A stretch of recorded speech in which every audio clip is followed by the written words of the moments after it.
Good afternoon, everybody, and welcome to yet another edition of Get That House. My name is Brian Holland. I'm the sales manager for Old Republic Title Company here in Clark County.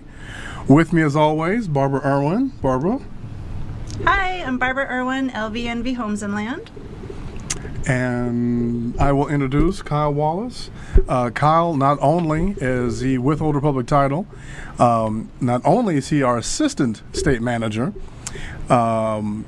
he's the branch manager of our St. Rose location, as well as an escrow officer that runs our short sale department, so he runs his own desk. And this is most important, Kyle Wallace is the only escrow attorney in all of Las Vegas. So Kyle, welcome, sir. Thanks, Brian. It's very impressive. Well, I try and give people more than one reason to dislike me. That's true, right? Spoken like a true attorney. Yes, there you go. Oh, and I forgot the best part. Not that it matters to much of our viewers at this stage, but Kyle also teaches a multitude of continuing education classes. In other words, giving back to the real estate community and helping them continue with their real estate license. That's awesome. So Kyle wears the most hats of any employee at Old Republic Title, hands down. I've got a big head. You've got, it's a good thing. Cool. So what exactly is your day-to-day routine at Old Republic Title? I guess that depends on the day. I would say Ever-changing. Ever-changing. The majority of my time, of course, is taken up just with escrow-related items, escrow issues, clearing title, just moving things forward to close at Old Republic Title. So when you say clearing title, that would be like if somebody had a judgment on their title report or something like that, or what is title? Maybe you could just explain a little bit more to the viewers. Yeah, that's a good question. I think title and escrow is kind of like this secret, club or society that nobody really knows what we do. We, spend some time making sure the transaction closes, and that's all they know. We issue some title insurance policy. Nobody makes a claim because they have no idea what we even do. But when we look at title, what we're looking at is any recorded items that appear on your title record. So you own a house, you want to know, do you have any liens on that house? Does anyone have any claim or right to that house other than just you? So my name is pretty common, so Barbara Irwin. You run my title report, it comes up with 5 liens that do not belong to me. Yep. Because I do pay my bills. But say you come up with 5 liens. Now how do you determine those aren't mine? Well, some are going to be out automatically just because they don't match your name exactly. Okay. And so you can remove those because there's some variation on the name. The other item that we're going to do is we'll ask you for a lot of personal information. Mm-hmm. And in an age where people are really hesitant to give out personal information, we're going to ask for everything. We're going to ask for date of birth and, social security numbers and all sorts of things. And then we're going to reach out to whomever has filed that lien themselves, whether it's a law firm or a company. And we're going to ask them just to confirm the information. Is this the Barbara Irwin that we're talking about? Okay. They'll give back to us then maybe the last 4 of the social, and if it doesn't match, we'll remove it from title. Now, do you just pull those items one time, or do you, I know that they talk about a date down. What is a date down? And that's a great question. Essentially, when you go to record on a title, everything that gets recorded has a delay in showing up on public record. So we don't record something with a recorder's office and have it show up the same day. Sometimes it takes 2 weeks or a month even to show up. And so once you've opened title and you're trying to close on a property or move forward with the closing on a property, you want to make sure that everything's cleared off. Now, the problem being that if there's a month gap, things could have showed up in the time that you've opened that escrow to when you're closing that escrow, and you want to make sure those are cleared. In Nevada, anything recorded or appearing on title, first in time is going to have priority over your ownership to the property. So we do what's called a date down, or we extend the time at which we've looked at the snapshot of the title to capture any additional items. About 95% of the time, nothing shows up. 5% of the time, something does, and we have to clear it. I've actually had a transaction that when we did a date down, that's how I know all about date downs, and I'm inquisitive, I ask a lot of questions. Like 10 items came up because he was a contractor. Wow. And he thought that he could get away with doing everything, and then the 10 items came. So how long does it take to clear those items? Usually, just however long it takes for them to pay them, or how does that work? Yeah, and again, that's going to depend on the nature of the lien itself.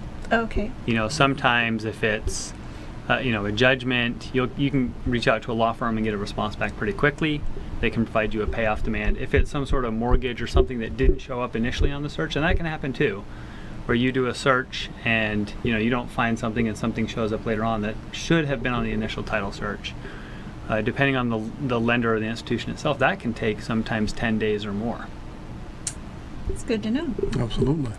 So, do you actually meet then face-to-face with clients when they come in and do the signings and closings? I insist on doing that. Very cool. I think there's, in our industry in general, I think that people have a lot of questions. I would say I've never met anyone that didn't have some sort of legal question for me when I've sat down with them. And, you sit in a signing and they have to fill out sometimes hundreds of pages of paperwork.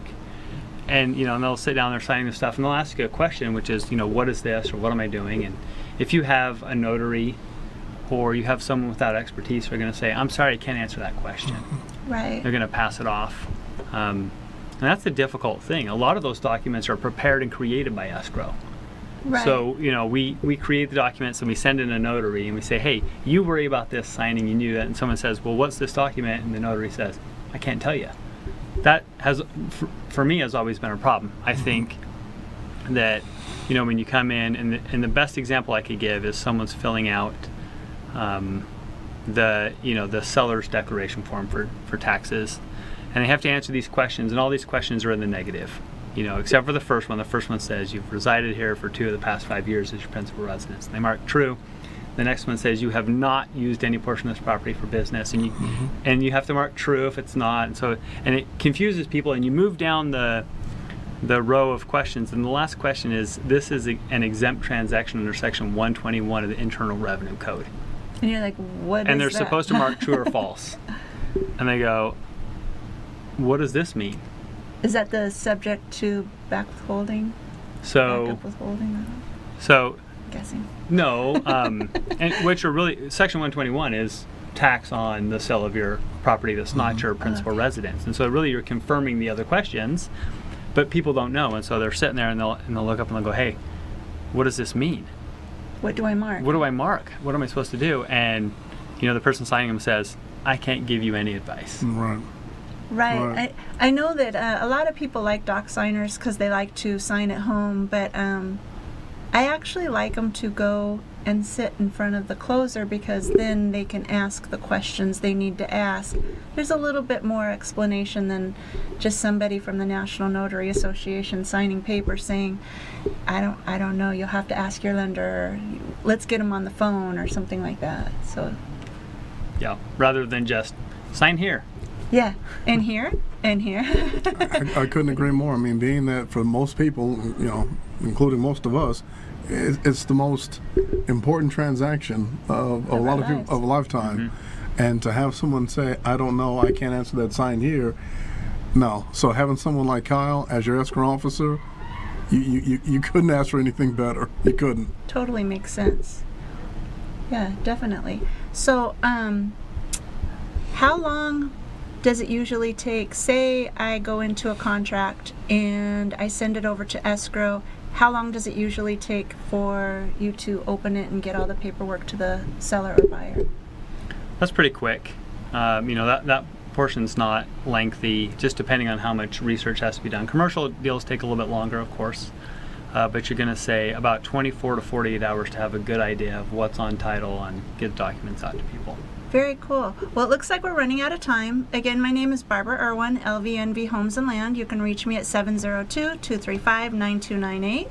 My name is Brian Holland, sales manager for Old Republic Title Company here in the great city of Las Vegas, 702-985-2222. Kyle Wallace, Old Republic Title, Assistant State Manager, 702-313-2088.